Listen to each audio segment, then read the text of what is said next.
자, 한번 한 목소리를 읽어보겠습니다. 3절밖에 안 되니까요. 만일 땅에 있는 우리의 장막집이 무너지면 하나님께서 지으신 집, 곧 손으로 지은 것이 아니요 하늘에 있는 영원한 집이 우리에게 있는 줄 아나니 과연 우리가 여기 있어 탄식하며 하늘로부터 오는 처소로 덧입기를 간절히 사모하노니 이렇게 입음은 벗은 자들로 발견되지 아니려 함이라. 아멘. 여러분 기억하시는지 모르겠습니다. 1990년대에 나온 불후의 히트 영화 사랑과 영혼을 기억하시는지 모르겠어요. 보신 적 있는지 압니다. 패트릭 스웨이즈와 데미 무어가 열연한 이 영화에서의 포인트는 사랑은 시공간을 초월한다. 뭐 사랑은 영원하다 이런 것 아니었겠습니까? 이 영화의 스토리와 재미 요소를 가능하게 한 가장 중요한 전제가 하나 있었습니다. 그것은 우리가 아는 그 제목처럼 사랑이 있으면 뭐도 있어야 한다. 영혼도 있어야 한다는 거예요. 그래서 사랑과 영혼인 것 같습니다. 그 죽어서도 사랑했던 연인의 영혼과 사랑을 나누고 교감하는 장면들에 많은 연인들이 막 눈물 흘리고 있잖아요. 영혼이 있다는 전제로 스토리가 만들어졌기에 스토리가 재미있었고 애틋한 것이었죠. 하지만 정말 영혼이 존재할까요, 여러분? 존재한다면 과연 이 영혼이 무엇이겠습니까? 앞으로 우리가 볼 새로운 설교 시리즈의 제목을 무엇인가? 우리가 알고 있지만은 사실 확실히 모르는 것들, 안다 했지만 들어가면 정확히 모르는 것들, 이것을 해야겠다는 마음이 갑자기 들었어요. 그 첫째로 영혼이 무엇인가? 이것이 우리의 첫째 주제입니다. 지금 여러분 어떤 시대입니까? 현대 과학의 시대입니다.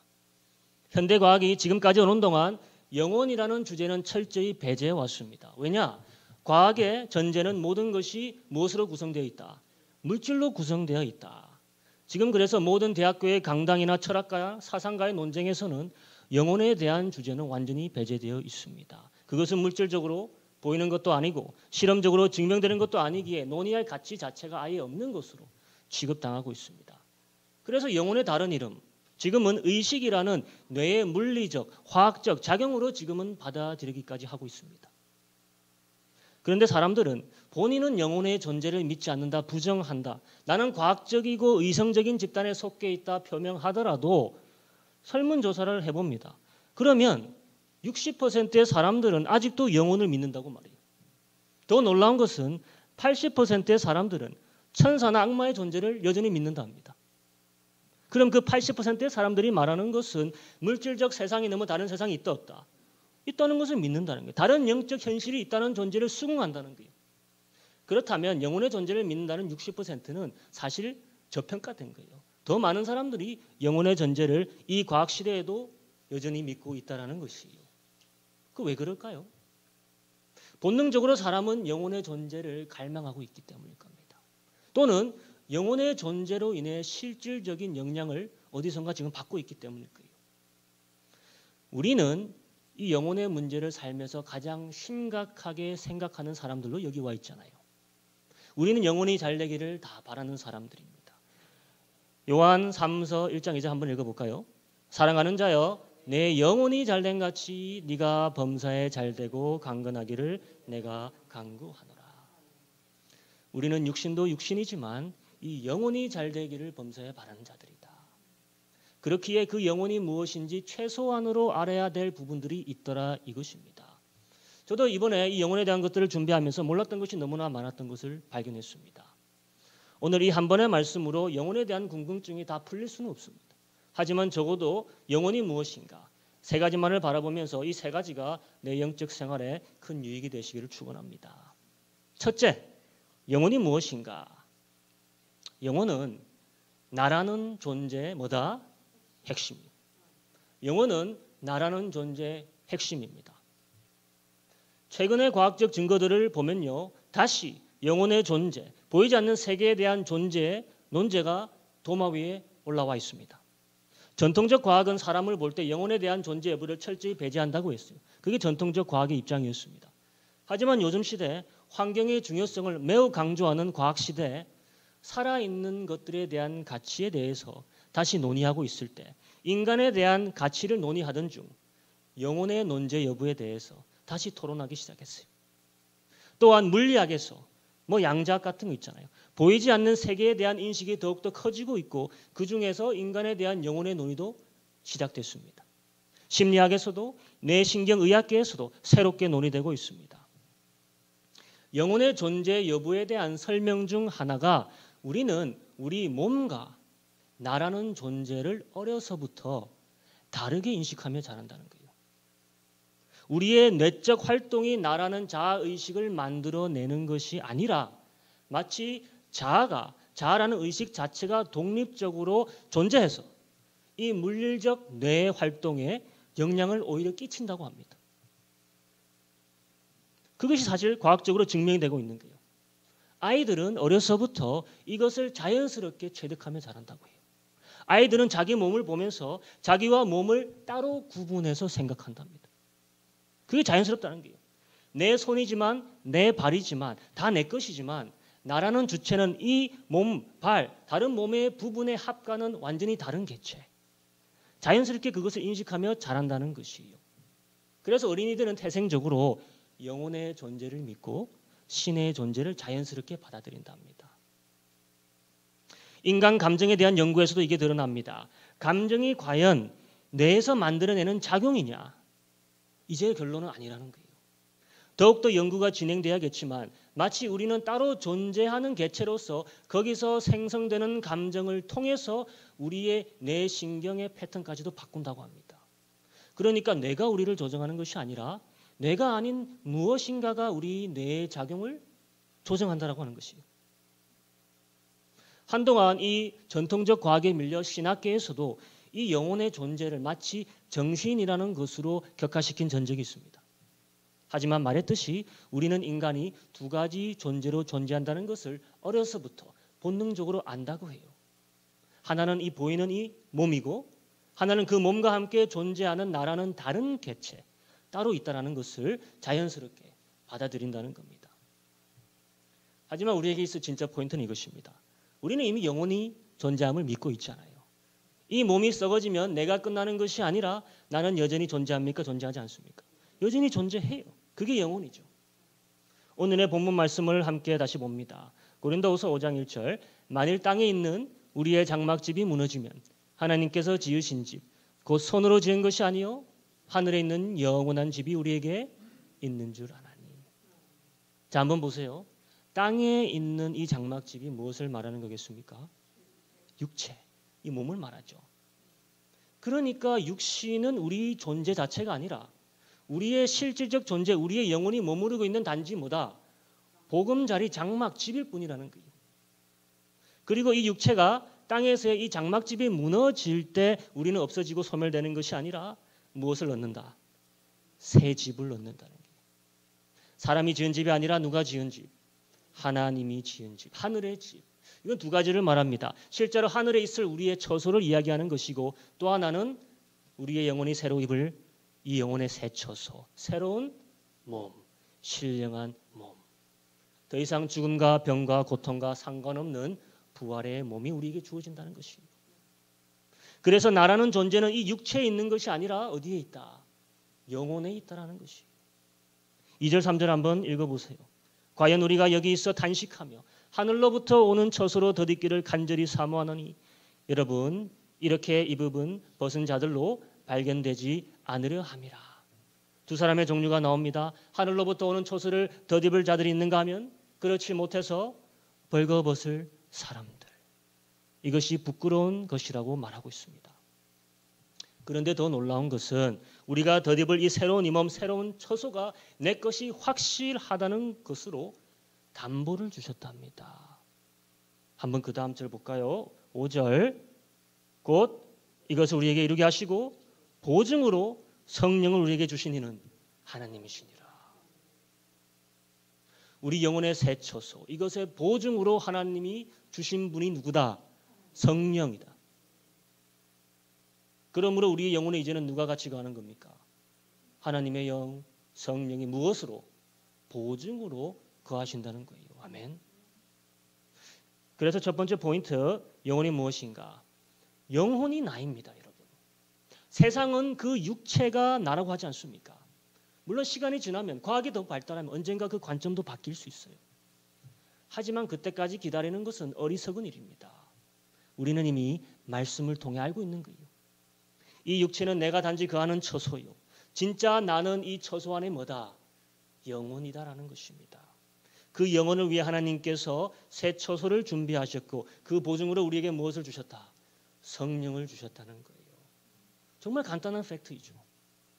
하지만 아셨습니까, 여러분? 이제야 확실히 알게 되신 겁니까? 이제 확실히 알아야 됩니다. 이것만이 우리가 물질 만능의 세대에서 자유할 수 있는 진리이기 때문이에요. 이 물질 만능의 시대에서 사람의 가치가 보이는 것에 달린 것이 아니라 보이지 않는 존재에 달린 것임을 믿고 우리의 가치를 물질보다 높이는 것이기 때문입니다.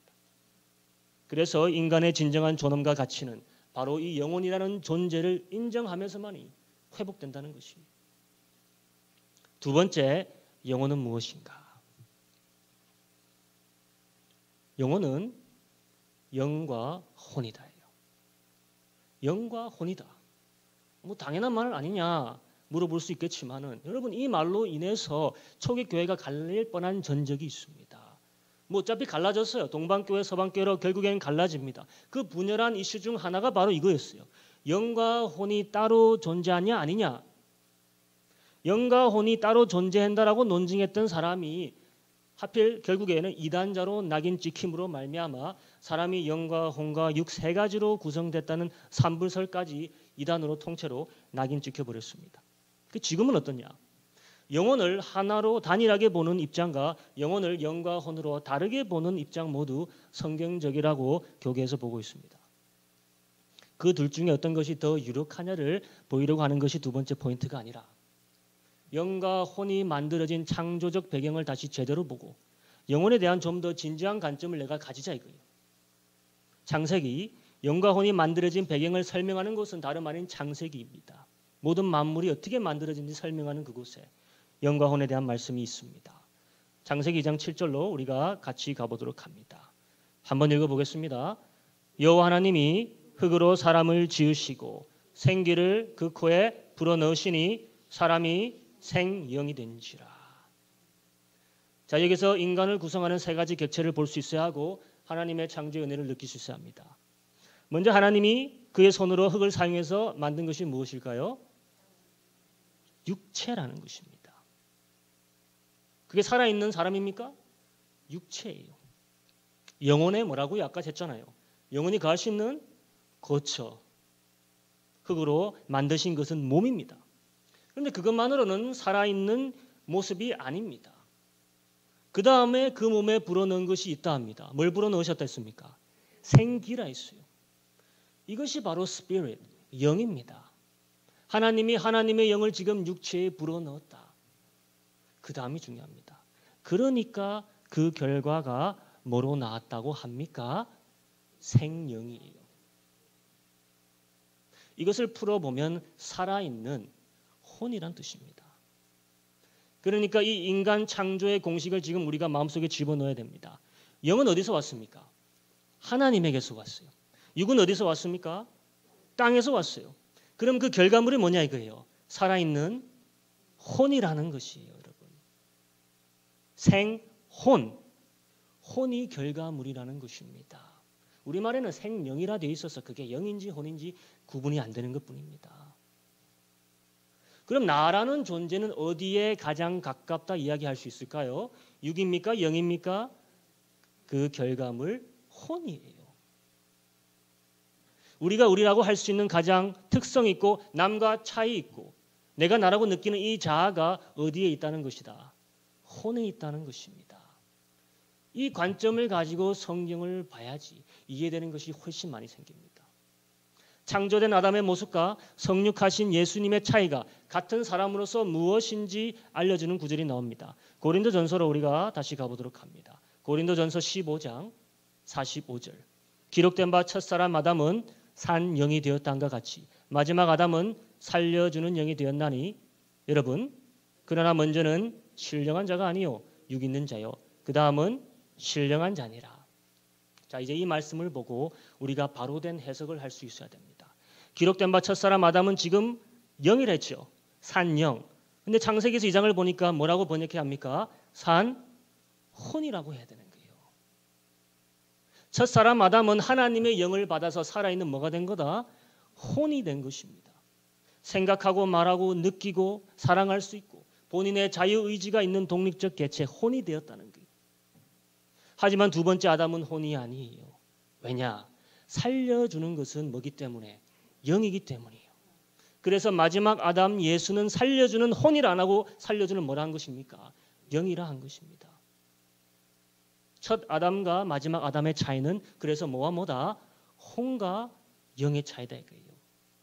아담은 혼적인 사람이고 예수는 영적인 사람인 것입니다.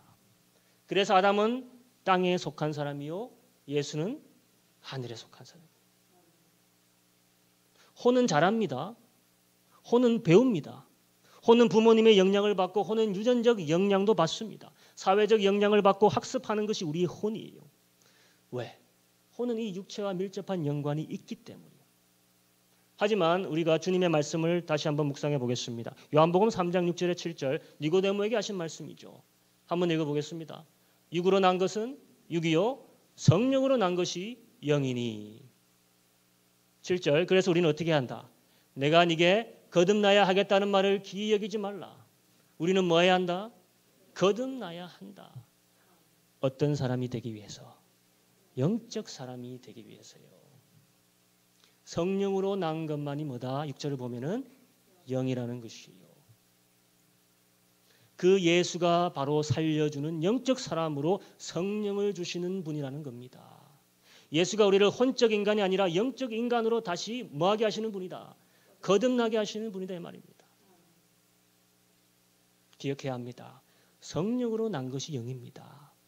그럼 우리가 성령을 받을 때 우리에게 새 영이 시작되느냐? 그렇게 보는 것이 가장 성경적이죠. 그러니까 우리는 혼도 있고 영도 있는 거예요.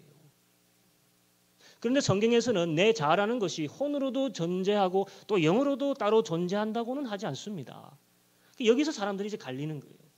구원받은 성도가 가지는 영은 혼과는 다른 것이지만 영이 또 다른 자아의 개체는 아니라는 것이에요. 그러니까 내가 죽으면 혼은 이곳으로 가고 영은 저곳으로 가는 게 아니라는 거고 이제는 영혼이 하나의 패키지로서 한 세트로서 내 온전한 자아로 같이 움직인다는 것이에요. 그렇다 해서 또 두 개가 동일한 것은 또 아니라는 거예요. 내 혼은 땅에 아직 속해 있기 때문에 세상의 관성을 가지지만 내 영은 어디에 속해 있기 때문에 하늘에 속해 있기 때문에 영은 어디에 관성을 가진다는 겁니까? 하늘의 관성을 가진다는 거예요. 그 두 개가 이제는 나를 이루는 자가 되었다는 거예요. 이게 무슨 논리냐? 잘 모르겠다. 물론 저도 100% 이해가 안 됩니다. 그리고 재밌는 것은 이것은 이해가 될 수 없다고 성경이 우리에게 말씀해 주셨어요. 마치 성부, 성자, 성령의 삼위일체 하나님의 속성을 우리 인간이 완전히 이해할 수 없는 것처럼 영혼의 그 결합 상태, 그 메커니즘은 우리 지혜로서는 분리해낼 수 없다고 합니다. 그게 어디 말씀이냐? 히브리서에 볼까요? 한번 읽어보겠습니다. 하나님의 말씀은 살아있고 운동력이 있어 좌우의 날선 어떤 것보다도 예리하여 혼과 영과 및 관절과 골수를 찔러 쪼개기까지 하며 또 마음의 생각과 뜻을 감찰하나니. 하나님의 지혜 곧 말씀만이 뭐와 뭐를 갈라치게 할 수 있다. 영과 혼이에요. 그럼 반대로 영과 혼을 구별해 갈라내는 것이 다른 것으로 가능하다는 말입니까? 불가능하다는 말입니까? 불가능하단 말이에요. 이것을 관절과 골수를 쪼개고 갈라내는 것을 비교하고 있잖아요. 관절은 뼈의 단단한 외부 쪽을 의미합니다. 골수는 뼈의 부드럽고 유연한 안쪽을 이야기합니다. 하지만 어디서부터 관절이 시작되고 어디서부터 골수가 시작되는지 그 정확한 시점 우리는 알 수 없어요. 없다라는 거예요. 특별히 그 당시 의학으로는 더 그렇죠. 하지만 하나님의 지혜인 말씀만은 영과 혼의 그 미묘한 결합의 차이를 뭐 할 수 있다. 갈라낼 수 있고 쪼갤 수 있다라고 하는 거예요. 그만큼 뚜렷이 갈라내기 어려우니까 이게 영과 혼이 하나인지 두 개인지 같이 봐야 하는지 따로 봐야 하는지 그 두 가지 견해가 계속 존재한다는 거예요. 그래서 두 번째 포인트 중요한 것이 뭐냐? 영혼이 무엇인가? 영혼은 뭐다? 영과 혼이다. 이것이 믿는 자와 믿지 않는 자의 가장 큰 차이입니다. 믿는 자는 새 영과 결탁된 혼이라는 것이고 믿지 않는 자는 여전히 혼적인 존재라는 것이에요. 그래서 사람에게 영혼이 있다라고 말한다면 그것은 믿는 자에게 해당되는 말일까요? 믿지 않는 자에게 해당되는 말일까요? 믿는 자에게 해당되는 말이에요. 살아있는 영혼을 가진 자는 오로지 살아있는 영을 주시는 자에게 속해 있는 자들 뿐이라는 겁니다. 이게 왜 중요하냐? 바로 내가 누군지 분명히 아는 것, 내가 어떤 식으로 조성됐는지 아는 것은 내 삶의 분명한 동기와 목적을 부여한다는 것입니다. 확실한 삶의 동기와 목적이 결여된 성도들의 문제가 뭔지 아십니까? 내가 둘러보니까 다른 사람들과 뭐가 다른지 모르는 거예요. 내가 저 사람과 뭐가 다르지? 그저 믿음을 가지고 있고 없고의 차이인가? 아닙니다. 우리의 구성 자체가 지금은 밝혀지지 않는 비물리적 구성이라 하지만 물리적 구성처럼 확연한 차이가 있다 없다? 있다라는 것이에요. 마치 팔 하나가 있고 팔 두 개가 있는 것은 완전히 다른 것처럼 영혼으로 구성된 영적 사람과 혼과 육신으로 구성된 혼적 사람은 분명히 다르다는 것이에요. 잊지 마시길 축원합니다. 이제 마지막 세 번째, 영혼은 무엇인가? 영혼은 영원한 삶을 위해 준비된 하나님의 뭐다? 축복이라는 것이에요. 영혼은 영원한 삶을 위해 준비된 하나님의 축복이다. 오늘 본문 5장에서 8절 10절 한번 다시 읽어보겠습니다. 교독해 보겠습니다. 우리가 담대하여 원하는 바는 차라리 몸을 떠나 주와 함께 거하는 그것이니라. 여러분, 그런즉 우리는 거하든지 떠나든지 주를 기쁘시게 하는 자 되기를 힘쓰노라. 이는 우리가 다 반드시 그리스도의 심판대 앞에 드러나 각각 선악간에 그 몸으로 행한 것을 따라 받으려. 많은 사람들이 오늘도 죽고 세상에 없습니다. 그들의 육체가 죽임을 당하면 그들의 존재, 곧 무엇이 육체와 분리된다는 것을 이제 깨달을 수 있습니까? 혼이라는 것이에요. 성경을 보면 죽은 자가 저 세상으로 가는 유일한 이야기가 하나 있습니다. 왜 하나밖에 없는지 모르겠어요. 많이 주셨으면 좋겠는데 단 하나가 나옵니다. 거지 나사로와 부자가 죽어서 다른 곳으로 각자 가죠. 누가복음 16장 22절 이에 그 거지가 죽어 천사들에게 받들려 아브라함의 품에 들어가고 부자도 죽어 장사되며. 자, 한번 보십시오. 벌써 가는 것부터 취급이 다릅니다. 영혼과 혼이 가는 길이 다른 거예요. 대우가 다르죠. 나사로의 영혼은 어떻게 갑니까? 천사들에게 받들려서 고이 간다는 겁니다. VIP 대접을 받는 것이에요. 또 그의 영혼은 낙원에서 무엇을 받았다 합니까? 위로를 받는 것입니다. 그 평생 받았던 외로움과 서러움과 그 고통을 충분히 상쇄하고도 남을 영원한 위로와 평안을 부여받았다. 이것은 천국도 아니고 예수님이 오시기 전 낙원의 모습이에요. 그럼에도 이런 무한한 위로와 평안이 있었다는 것이죠.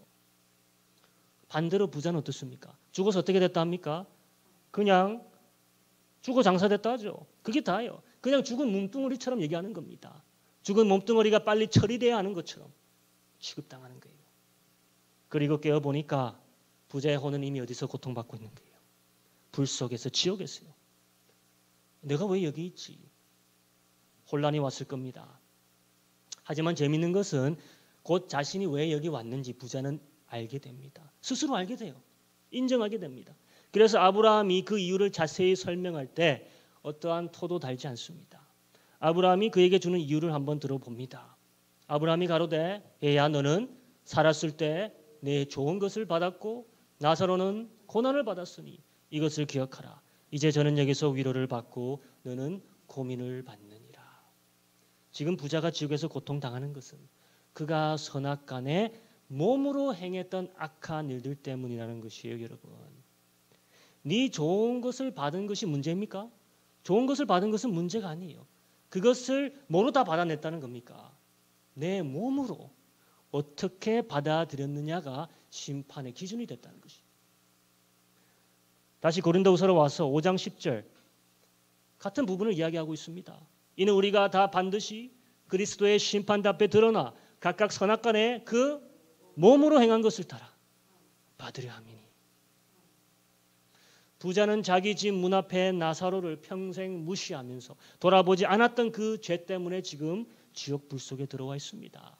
오로지 육체를 위한 향락의 생활로 좋은 것들을 다 낭비한 그의 삶으로 인해 지금 그의 무엇이 고통받고 있습니까? 육체가 아니라 혼이 고통받고 있는 거예요. 그래서 몸을 따라 행한 것의 보응은 뭐가 대신 받는다는 겁니까? 혼이 받는 것이. 반대로 나사로가 받는 모든 우대와 평안은 그의 영혼이 받는 것입니다. 믿음으로 더 나은 세계를 기다리고 고난을 그 몸에서 견뎌낸 그에게 그 모든 축복과 위로는 어디서 다 보상받고 있다? 이 영혼에서 보상받았다는 거예요. 그래서 영적인 자에게 영혼은 하나님의 위로와 기쁨을 누리도록 만들어진 하나님의 뭐다? 축복이라는 것입니다. 지금은 우리가 이 세상에서 잠시 나그네되어 고통받는다 할지라도 우리에게 존재하는 이 영혼을 통해서 영원한 축복을 누릴 수 있도록 하나님이 설계하신 것이 바로 영혼이다라는 것이에요. 오늘 바울 사도가 영적인 자들의 자연적인 경량을 우리에게 보여주고 있습니다. 7절에서 8절 한번 읽어봅니다. 이는 우리가 믿음으로 행하고 보는 것으로 하지 아니함이로다. 우리가 담대하여 원하는 바는 차라리 몸을 떠나 주와 함께 거하는 그것이니라. 영적인 사람이 원하는 바는 차라리 이 몸을 떠나 분리되어서 내 영혼이 누구와 함께 거하는 것입니까? 주와 함께 영혼이 거하는 것이다. 주와 함께 거하는 것. 그래서 여러분 내 삶에서 지금 내가 주님과 함께 하고 싶은 그 바람과 염원이 시들시들하다면 지금 나는 영적인 상태인 겁니까? 육적인 상태인 겁니까? 육적인 상태이죠. 이것이 내 리트머스 테스트예요. 아무리 잘 살고 아무리 부유하다 해도 선조 아브라함처럼 선조 욥처럼 영적인 사람은 지금 당장 누구와 함께하길 소원하는 겁니까? 주님과 함께하길 소원하는 겁니다. 또 아무리 못 살고 가난해도 육적인 사람은 여전히 오로지 뭐 먹을지 뭐 입을지 내 육신을 위한 생각으로 가득 차 있다는 것입니다. 그래서 부자라서 더 육적인 사람인 것도 아니고 가난하다 해서 다 영적인 것도 아니라는 것이 오로지 뭐가 가난해야 내 영혼이 가난해야 늘 천국을 갈망한다는 것입니다. 여러분 잘 아시죠? 산상수훈 심령이 가난한 자는 복이 있나니 왜죠? 천국이 죄의 것임이라. 뭐가 가난해야 된다고요? 심령, 영혼입니다. 심령이 영혼이에요. 지금 당장 이 육신을 떠나 주님과 함께 거하길 원하는 상태, 그게 심령이 가난한 것이에요. 그런 그에게는 이미 천국이 자리 잡아 있다는 것입니다. 나사로의 인생을 보면 그의 아픔과 고난은 그 영혼을 가난하게 만드는 축복이 된 것입니다. 그는 오로지 그 영혼이 육으로부터 자유로워지는 그 순간을 염원하고 천국만을 소원했던 것이. 그런데 부끄럽게도 우리의 바람은 좀 더 이 세상에서 잘 먹고 잘 사는 것이 되어버렸지 않았습니까? 우리가 원하는 바는 좀 더 누리고 좀 더 보고 좀 더 체험해보고 다양한 인생을 경험하는 것이 내 영혼의 자유를 위한 것이 아니냐 이렇게 얘기하고 있지 않습니까? 하지만 영혼의 자유는 인생의 아름다움을 만끽하는 데서 오는 것이 아니라 이 몸을 떠나서 주와 함께 당장 거하는 것에서 온다는 것이고 그게 아닐 때는 사선책으로 바울 사도가 우리에게 다른 게 있다 얘기하고 있습니다. 9절을 보면 나옵니다. 한번 읽어보겠습니다. 그런즉 우리는 가든지 떠나든지 주를 기쁘시게 하는 자 되기를 힘쓰노라. 살든지 죽든지 주를 기쁘시게 하는 자 되기를 힘쓰는 것이 내 무엇을 위하는 것이다. 영혼을 위하는 것이다. 고백하는 것이. 육신이 내가 아니라 영혼이 나입니다. 육신이 원하는 것이 세상에서 잘 사는 것이고 육신이 원하는 것이 세상에서 누리고 만끽하는 것이에요. 그것은 진짜 내가 바랄 게 아니라는 것. 영적 사람은 지금 주님과 함께 거하기를 염원한 사람이고 그것이 안 되면 당장 여기 이 삶에서 무엇을 고민하는 사람이다. 어떻게 주님을 기쁘게 할지를 고민하고 힘쓰는 사람이라 이것입니다. 그래서 얼마나 영적이게 되어야 하느냐. 바울이 심지어 이렇게 이야기합니다. 13절에 읽어보겠습니다. 우리가 만일 미쳤어도 하나님을 위한 것이요 만일 정신이 온전하여도 너희를 위한 것이니. 영적인 사람들은 이 정도라는 거예요. 세상 사람들을 봤을 때 어떻게 보인다? 미쳐 보일 수 있다 이것입니다. 그런 자들에게 허락된 영혼의 결말은 상상할 수 없는 위로와 기쁨 그리고 축복이 있다는 것입니다. 그 모든 것을 누리게 하기 위해서 우리에게 이 영혼을 주셨다는 거예요. 이 영혼은 그러므로 바로 하나님과 내가 주고받을 수 있는 영원한 축복의 공간이라는 것입니다. 결론 짓습니다. 우리는 오늘 세 가지를 다뤘습니다. 영혼이 무엇인가? 첫째, 영혼이 바로 뭐다? 나라는 것이요. 보이는 육체가 내가 아닙니다. 영혼이 나예요. 둘째로 영과 혼을 나누기는 힘들지만 이 영혼은 나뉘어지고 우리는 영을 쫓아 사는 영적 존재라는 거예요. 혼을 쫓아 사는 혼적 존재가 아니라. 셋째는 육신이 아니라 이 영혼이 모든 하나님의 축복을 누릴 공간이라는 것입니다. 오늘날 우리 과학은 아직 이 의식이라는 것조차도 제대로 밝혀내지 못한 단계에 있습니다. 의식도 모르는데 뭔지를. 그럼 혼은 언제 밝혀내고 영은 도대체 언제 알아내겠습니까? 언제가 돼서야 영이 있고 하나님이 있고 예수님이 새 영을 주시는 분이시라는 것을 인정하겠습니까? 못 기다립니다. 우리가 세상 사람들에게 영혼의 존재를 보일 수 있는 가장 확실한 과학적 증거가 있습니다. 내가 혼적인 사람에서 이제는 어떤 사람이 되면 되는 겁니까? 영적인 사람이 됨을 보여주면 되는 것이에요. 우리의 혼이 육의 지배를 받지 않고 영의 지배를 온전히 받는 사람이 될 때 세상은 더 이상 과학적 증거를 요구하지 않을 것이라는 것이에요. 마지막으로 우리에게 영과 혼과 육신에 선포하시는 하나님의 축복의 말씀을 받아 먹고 마치겠습니다. 데살로니가전서 5장 23절 같이 읽어보겠습니다. 평강의 하나님이 진히 너희로 온전히 거룩하게 하시고 또 너희 온 영과 혼과 몸이 우리 주 예수 그리스도 강림하실 때 흠없게 보존되기를 원하노라. 아멘.